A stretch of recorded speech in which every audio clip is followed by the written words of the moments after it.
میں مبلغ بنوں سنتوں کا، خوب چرچا کروں سنتوں کا، ہو کرم بہر خاک مدینہ۔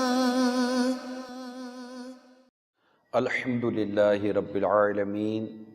والصلاة والسلام علی سید المرسلین، اما بعد فاعوذ باللہ من الشیطان الرجیم، بسم اللہ الرحمن الرحیم۔ الصلاة والسلام علیک یا رسول اللہ وعلی آلک واصحابک یا حبیب اللہ۔ الصلاة والسلام علیک یا نبی اللہ وعلی آلک واصحابک یا نور اللہ۔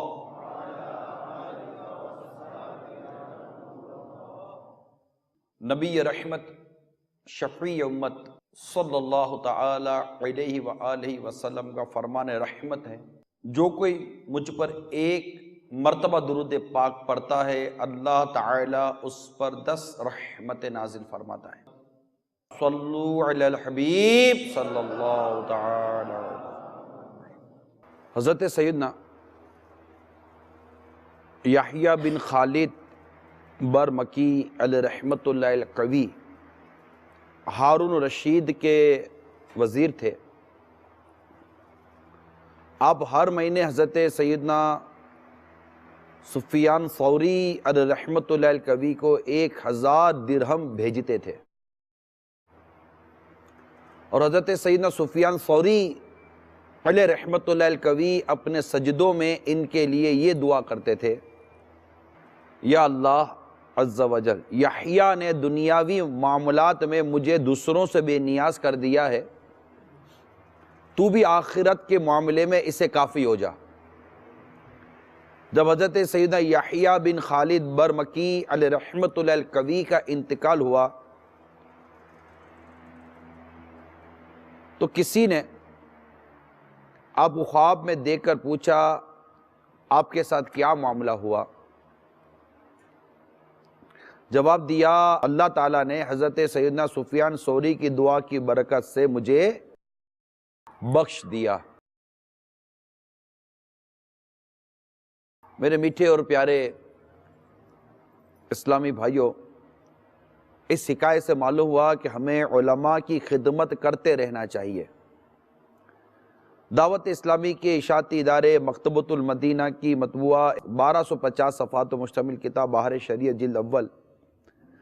پیج نمبر 140 سے 141، 140 to 141، پبلشڈ بائی مکتبۃ المدینہ۔ اس میں حضرت علامہ مولانا مفتی محمد امجد علی اعظمی علیہ رحمت اللہ القوی فرماتے ہیں، بروز محشر علماء کے پاس کچھ لوگ آ کر عرض کریں گے، ہم نے آپ کے لیے فلاں وقت میں پانی بھر دیا تھا۔ کوئی کہے گا میں نے آپ کو استنجے کے لیے ڈھیلا دیا تھا۔ علماء ان تک کی شفاعت فرمائیں گے۔ ہمارے شیخ طریقت امیر اہل سنت حضرت علامہ مولانا محمد الیاس عطار قادری رضوی دامت برکاتہم العالی فضائل علماء کے پیش نظر ان کی خدمت کی ترغیب دلاتے ہوئے مدنی انعام نمبر 62 میں فرماتے ہیں، کیا آپ نے اس ماہ کسی سنی عالم یا امام مسجد مؤذن خادم کو 112 یا 12 روپے تحفتاً پیش کیے؟ نابالغ اپنی ذاتی رقم سے نہیں دے سکتا۔ اللہ تعالی ہمیں علماء کی خدمت کرنے کی توفیق عطا فرمائے۔ تو میرے میٹھے اور پیارے اسلامی بھائیوں، ہم نے دیکھا کہ ایک بزرگ کی دعا، جو ایک عالم دین تھے، ایک شخص جو ان کی کفالت یعنی ان کے اخراجات برداشت کر رہا تھا، اور ان کی دعا کی برکت سے ان کی بخشش ہو گئی۔ یاد رکھیے اس معاملے میں اخلاص کو بڑا دخل ہے۔ بہت سارے لوگ خدمت تو کرتے ہیں، مگر یوں سمجھیے کہ پورے محلے کو پتہ ہوتا ہے کہ حضرت کی خدمت کر رہے ہیں۔ اس میں عزت نفس بھی مجروح ہوتی ہے، وقار بھی مجروح ہوتا ہے۔ اچھا، پھر ایسوں کی سب کو تعریف نہیں کرتے، ایسا نہیں کیسے کو سب کو اس کی کہتے یار یہ بہت اچھا آدمی ہے، ایسا نہیں ہوتا۔ لوگ سمجھتے ہیں کہ یار یہ آدمی بھلے پیسہ دیتا ہے، مگر چاہتا یہ ہے کہ میں پیسے دیتا ہوں تو لوگ میری واہ واہ کریں، لوگ میری عزت کریں، لوگ میری تعریف کریں۔ تو اگر اس لیے عبادت کرتا ہے، کیونکہ یہ ایک عبادت ہے، یہ ایک عبادت ہے کہ لوگوں کی مدد کرنا، اس طرح علماء کی مدد کرنا، کسی پریشان حال کی مدد اللہ کی رضا کے لیے بندہ کرے گا، اور یہ عبادت کہلاتا ہے۔ اور عبادت جب آتی ہے تو وہ ریاکاری کا بڑا ہی خطرہ پیدا ہو جاتا ہے۔ اگر عبادت اس لیے کرتا ہے کہ لوگ اس کی تعریف کریں گے، یا اس عبادت کے ذریعے خود کو نیک ثابت کرنا چاہتا ہے کہ لوگ اس کو نیک کہیں گے، یا اس عبادت کے ذریعے وہ لوگوں سے مال بٹورنا چاہتا ہے، اس طرح کی اگر اس کی نیتوں میں فتنہ ہے تو ایسا شخص جو عمل کر رہا ہے نا اس کو کہیں گے ریاکاری، اسے ریاکاری کہیں گے، اسے دکھاوا کہیں گے۔ اور ریاکاری یہ حرام ہے اور جہنم میں لے جانے والا کام ہے۔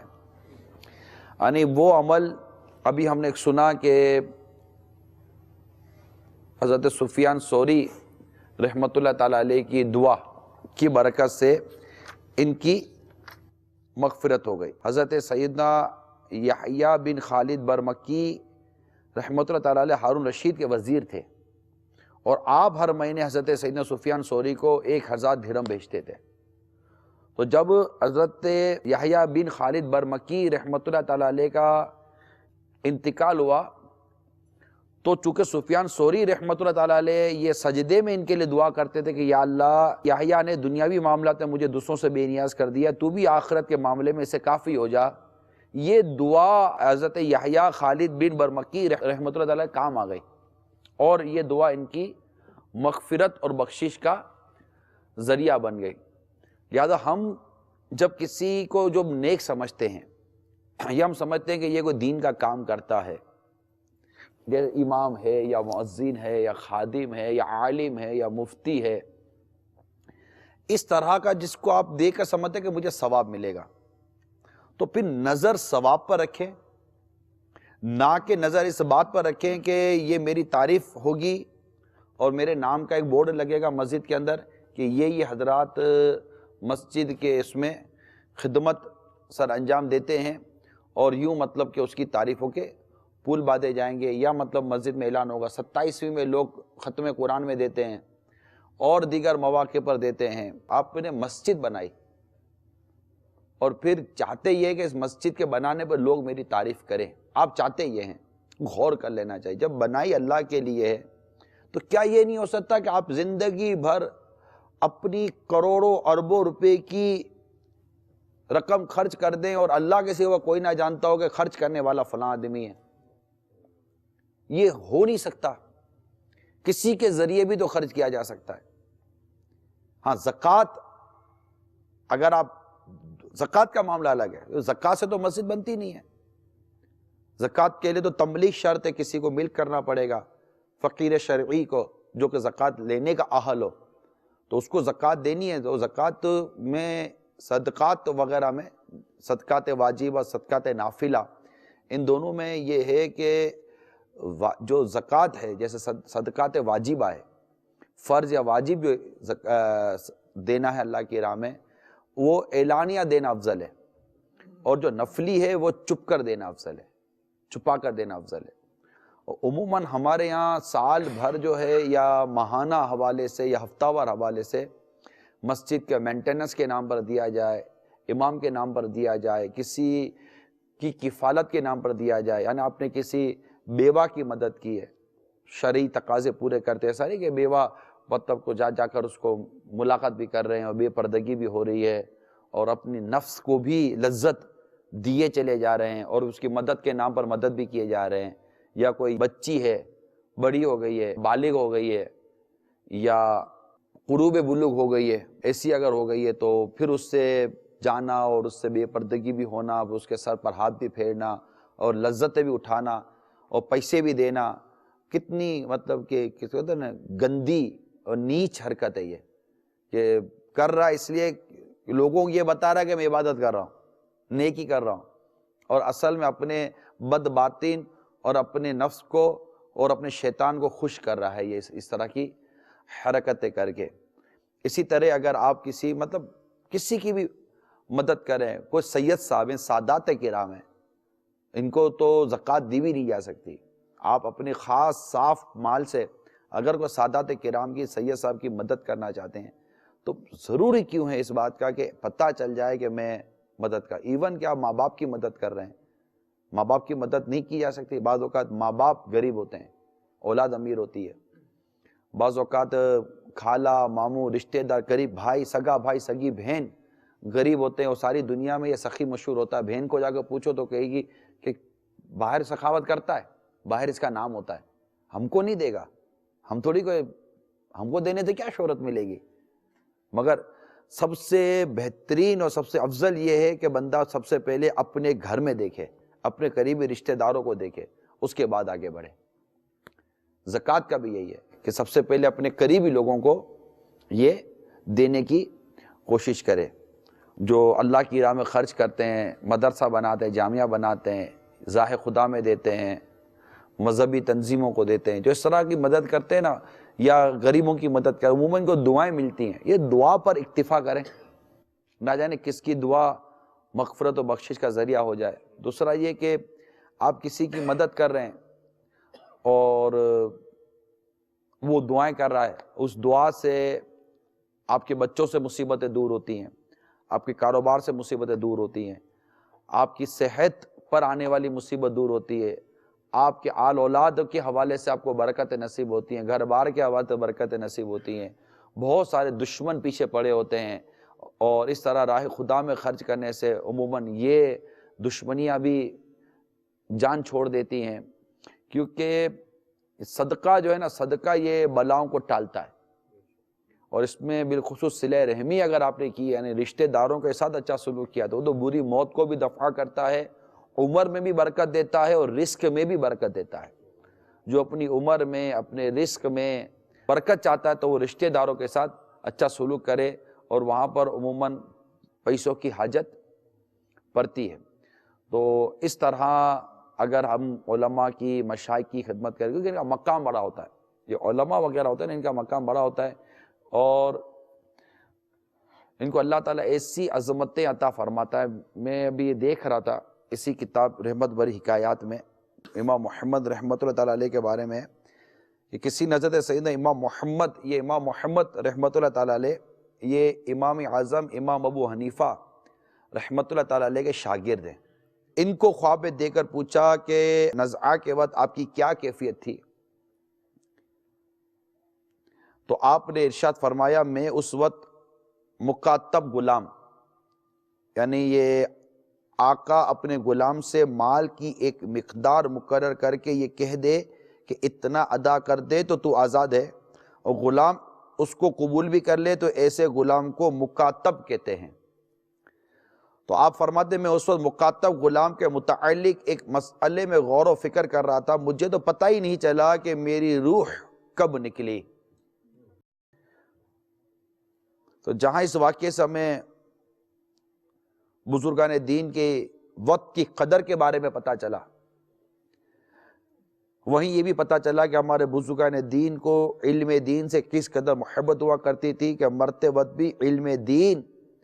سیکھنے میں مشغول رہا کرتے تھے۔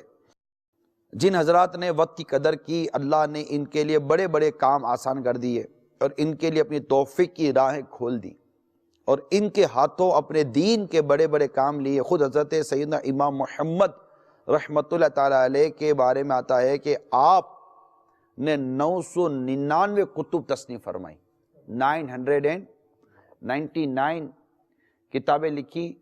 اور آپ کو اللہ تعالیٰ نے بڑا مقام، بڑا مرتبہ عطا فرمایا، اور آپ بڑے ہی حسین و جمیل تھے، بڑی خوبصورت تھے امام محمد رحمت اللہ تعالیٰ علیہ۔ عرض کرنے کا مقصد یہ ہے کہ وہ نزعہ کی سختی جس کے بارے میں سن کر خوف خدا رکھنے والوں کے دل کانپ جاتے ہیں، امام محمد رحمت اللہ تعالیٰ علیہ فرماتے مجھے تو پتہ بھی نہ چلا کہ میری روح کب نکل گئی۔